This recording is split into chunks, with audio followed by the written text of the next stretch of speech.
Super പ്രൈമിന്റെ അവസാന ഘട്ടത്തിലേക്ക് ശ്രീ MP അശോകനിലേക്കും ശ്രീജിത്തിലേക്കും ആദ്യം. ശ്രീ MP അശോകൻ, ഈ പ്രതികൾ മുൻകൂർ ജാമ്യം നേടി പുറത്തിറങ്ങി നടക്കുകയാണ് എങ്കിൽ വീണ്ടും ഭയത്തിലേക്ക് തന്നെയാണ് പോവുക എല്ലാ പരാതിക്കാരും. അപ്പോൾ ഈ കാര്യങ്ങളൊക്കെ കൃത്യമായ തെളിവുകൾ കിട്ടാതെ എന്താണോ മാനേജ്മെൻറ്റിൻ്റെ ആഗ്രഹം ആ രൂപത്തിലേക്ക് പോകില്ലേ? ഇവിടെ ഈ കൃഷ്ണദാസ് അടക്കമുള്ളവരെ ഇതിനോടകം തന്നെ കണ്ടെത്തി ഒരു ദിവസം അകത്തിടാനുള്ള ആർജവം ഈ സർക്കാർ കാട്ടുമെന്ന് കരുതാമോ?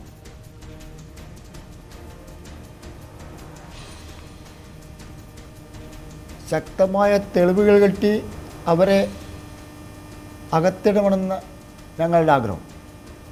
കാരണം നിസ്സാരമായിട്ട് വകുപ്പുകൾ ചേർത്തുകൊണ്ട് അവരെ അകത്തിട്ട് കഴിഞ്ഞാൽ അവർ ഉന്നതന്മാരാണ്, അവരെ എത്രയും പെട്ടെന്ന് പുറത്തു വരും. അവർ കൊലക്കേസിൽ പ്രതികളായിട്ട് തന്നെ ജയിലിനകത്തേക്ക് പോകണമെന്നാണ് ഞങ്ങളുടെ ആഗ്രഹം. അത് നടപ്പിൽ വരിക തന്നെ ചെയ്യുമെന്ന് വിശ്വസിക്കുന്നു ഞങ്ങൾ. ശരി ശ്രീജിത്ത്, ഇതേ വിശ്വാസമാണോ ഉള്ളത്? ഇത്രയും കരുത്തരാണിവർ. ഇവരിപ്പോൾ പിടികൂടപ്പെടാതിരിക്കുന്നു, പിടികിട്ടാപ്പുള്ളികളായി പെട്ടെന്ന് മാറുന്നു, പോലീസ് അന്വേഷണം എന്ന പ്രഹസനം നടത്തുകയാണ്, കണ്ടില്ല എന്ന് വിശദീകരിക്കുകയാണ്. ഇതിനെയൊക്കെ അങ്ങനെ തന്നെ വെള്ളം തൊടാതെ വിഴുങ്ങുകയാണോ? ഈ നിലയിലെങ്കിലും കേസന്വേഷണം എത്തിയതിൽ ഞങ്ങൾ വളരെ സന്തോഷമാണ്. അല്പം കൂടി വെയിറ്റ് ചെയ്ത് നിൽക്കാൻ ഞങ്ങൾക്ക് താല്പര്യമുണ്ട്. എന്തു തന്നെയായാലും ഇവർക്കെതിരെ ഈ മാധ്യമങ്ങളുടെ ജാഗ്രതയും ഞങ്ങളൊക്കെ മുറവിളി കൂട്ടുന്നതും ഇവരെ ജയിലിൽ അടക്കുന്നത് വരെ ഈ അമ്മ തെരുവിലിറങ്ങി സമരം ചെയ്യും എന്നുള്ള കാര്യം ഞങ്ങൾ പ്രഖ്യാപിച്ചിട്ടുണ്ട്. അതെന്തായാലും ഉണ്ടാകും എന്നാണ് ഇത് സംബന്ധിച്ച് പറയാനുള്ളത്. ശരി ആഷി, ഇപ്പോഴത്തെ നിലയിൽ കൃഷ്ണദാസ് അടക്കമുള്ളവർക്ക് മുൻകൂർ ജാമ്യം കിട്ടുമെന്ന സാധ്യത എത്രത്തോളമുണ്ട്?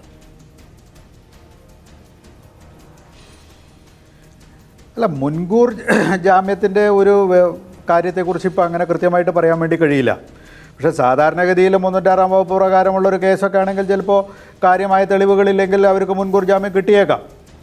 പക്ഷേ ഇവിടെ ഒരുപാട് സാഹചര്യങ്ങൾ ഇതുമായിട്ട് ബന്ധപ്പെട്ടുണ്ട് എന്നുള്ളതുകൊണ്ട് സർക്കാരിന് ശക്തമായിട്ട് തന്നെ ഈ മുൻകൂർ ജാമ്യാപേക്ഷയെ എതിർക്കുന്നതിന് വേണ്ടിയിട്ട് കഴിയും. അതുകൊണ്ട് അത്ര എളുപ്പമായിരിക്കും അത് കിട്ടുക എന്ന് ഞാൻ പ്രതീക്ഷിക്കുന്നില്ല. അവിടെ ഈ പ്രതിഭാഗത്തിന് ഈ പറയുന്ന കാര്യങ്ങളൊക്കെ ചൂണ്ടിക്കാട്ടിക്കൂടെ? ഈ ആത്മഹത്യാ കുറിപ്പ് കിട്ടിയിട്ടുണ്ട്, അതിൻ്റെ ആധികാരികതയ്ക്ക് ഇനി തെളിയിക്കപ്പെടേണ്ടതാണ്. അതുപോലെ തന്നെ പോസ്റ്റ്മോർട്ടം റിപ്പോർട്ട് ഇങ്ങനെയാണ്.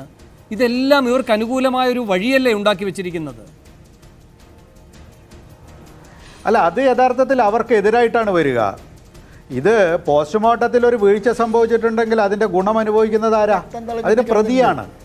അവിടെ ഒരു CCTVയുടെ അവരുടെ കൈവശമുള്ള CCTV ഇല്ല എന്ന് പറഞ്ഞു കഴിഞ്ഞാൽ, നിങ്ങൾ ഒരു കാര്യം പറയട്ടെന്ന്, അവിടെ CCTV അവരുടെ കൈവശമുള്ള രേഖയാണ്, അവർ സ്ഥാപിച്ചിട്ടുള്ള കസ്റ്റോഡിയനാണ്.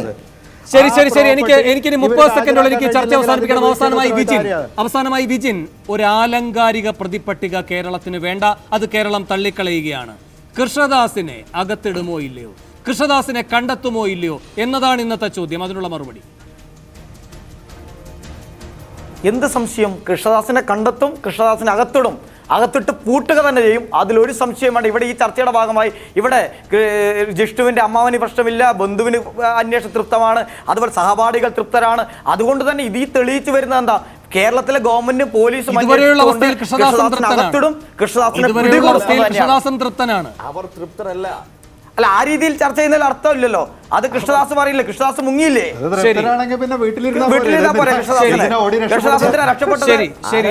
കൃഷ്ണദാസ് മുങ്ങിയിരിക്കല്ലേ? ശരി ശരി ശരി എന്തായാലും വലിയ ചോദ്യങ്ങളാണ് കൃഷ്ണദാസ് പിടികിട്ടാപ്പുള്ളിയായി ഈ കേരളത്തിലോ കേരളത്തിന് പുറത്തോ നിൽക്കുമ്പോൾ കേരള സർക്കാർ നേരിടുന്നത്.